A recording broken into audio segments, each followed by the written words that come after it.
In the land of grills, we got a new Weber accessory. Well, it's new. It's old. It's new to the land of grills. It is used, and this was made back in the mid 1980s, and it is called the Weber Charcoal Chest. And yeah, there's one brand new on eBay. They wanted like $170 for it.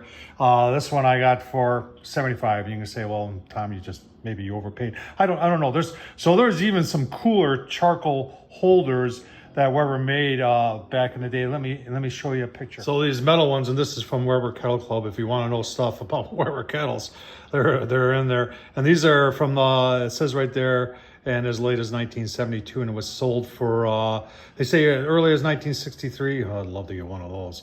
And it was sold at $12 and 95 cents, as late as 1972 for less than $20. That's pretty cool. So yeah, you know, one of those, Tom Horsman on YouTube like to get hands on one of those. But today we're talking about that one. Take a closer look. So it said you used to be able to hold 18 pounds of charcoal dry, makes pouring easy. Limited, great for storing wood, salt or sand too. Holy cow! But so, you know, half the fun in getting these is the people you meet along the way. And this gentleman lived 15 minutes from me, and he had a whole, you go into somebody else's garage, they're sacred land of grills, and he had a whole bunch of old Webers too. I was just interested in that, but it's even more interested is when you're talking to them and other people they met along the way, and he was giving me some advice to some place down in Illinois that's got a huge collection, and they're also a grill, and then my wife and I might go down there and check it out. Let's take a closer look at this. All right, so not much to the restoration. I did take the handles off and buffed them up a little bit, washed everything with soap and water. It's got the, you know, without the Weber emblem on that, this would be pretty worthless.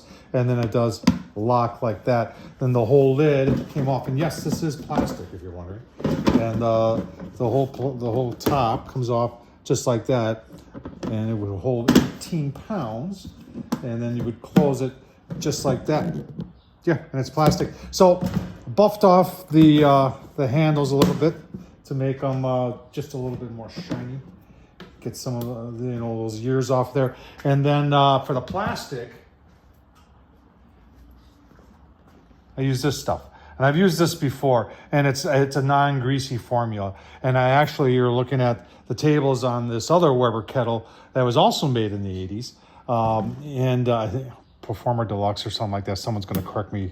But I love this grill. This grill, really, if you can find yourself one of these, because it's got 4 legs, and I love those tables. And, you know, it's got the center for, it does perfect indirect with that center down there. If you got a stone in there or something like that, it works very, very well. But I thought this was a cool find. It was something that I've been looking for a long time. Would I have liked to get the original with the label? Oh my gosh, yeah, but I'm not going to pay $165 for that. I'm happy with this one. Goes into the collection. What do you think? You got one of these? Hey, you got one of those old ones from the 60s and the 70s, the metal? Oh, those are really cool. Tom Horsman at YouTube. Thumbs up, leave a comment. Thanks for watching, folks.